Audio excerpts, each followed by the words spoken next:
Saudara Presiden Prabowo Subianto sebut membuka kemungkinan untuk memaafkan koruptor asal mengembalikan uang hasil kejahatannya ke negara.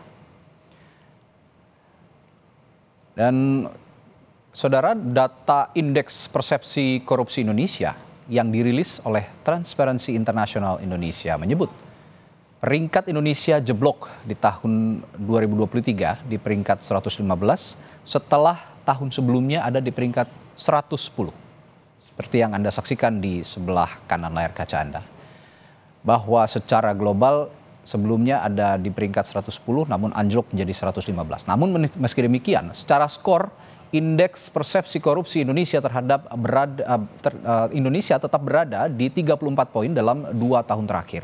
Nah, indikator skor 0 menunjukkan tingkat korupsi yang tinggi di suatu negara, sementara skor tertinggi 100 berarti korupsi yang rendah di suatu negara.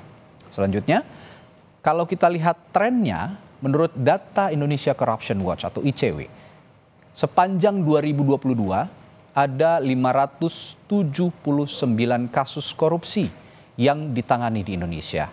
Nah, dari kasus ini ada 1.396 orang yang ditetapkan sebagai tersangka. Sementara di tahun 2023 ada 791 kasus korupsi yang diungkap oleh aparat penegak hukum. Dari jumlah kasus itu ada 1.695 orang yang ditetapkan menjadi tersangka. Saudara, Ketua KPK Setio Budianto angkat suara juga atas pernyataan Presiden Prabowo Subianto yang berencana memaafkan koruptor. Menurut Setio, hal itu tidak diberlakukan terhadap semua pelaku dan kasus korupsi.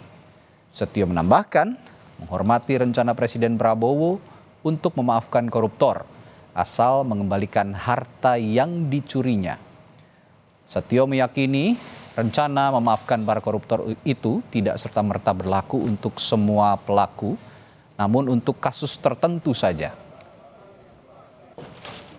Beserta pendamping, kami mohon menuju meja penanda Johannes Tanah.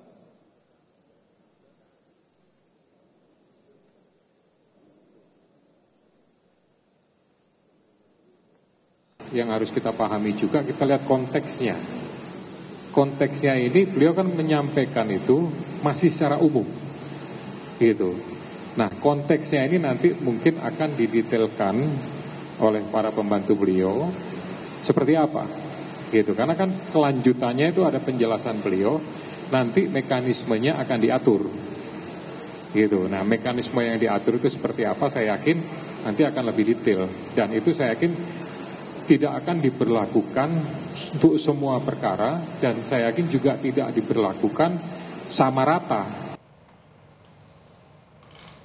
Sementara itu, Menko Kumham Imipas Yusril Iza Mahendra bilang pernyataan Presiden Prabowo terkait akan memaafkan koruptor mengacu pada sumber undang-undang tertinggi, yakni Undang-Undang Dasar 1945. Yusril tegaskan dalam Undang-Undang Dasar 1945 disebutkan Presiden bisa berikan grasi, amnesti, abolisi maupun rehabilitasi terhadap tindak pidana apapun, termasuk tindak pidana korupsi.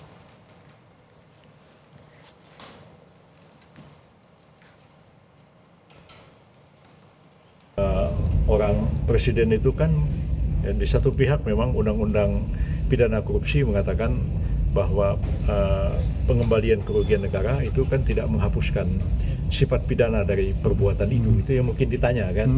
Nah, ada yang mengatakan itu bertentangan dengan undang-undang. Tapi saya mengatakan begini, harus baca undang-undang lain.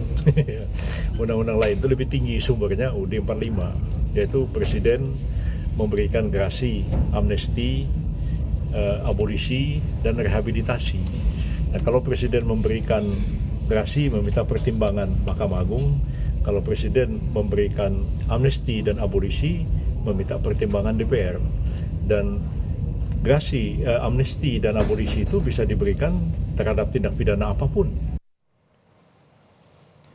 Sebelumnya Presiden Prabowo Subianto mengaku akan memaafkan para koruptor yang telah mencuri uang rakyat. Prabowo sebut koruptor akan dimaafkan jika mengembalikan uang yang telah dicurinya kepada negara. Hai para koruptor atau yang merasa pernah mencuri dari rakyat, kalau kau kembalikan yang kau curi, ya mungkin kita maafkan. Tapi kembalikan dong.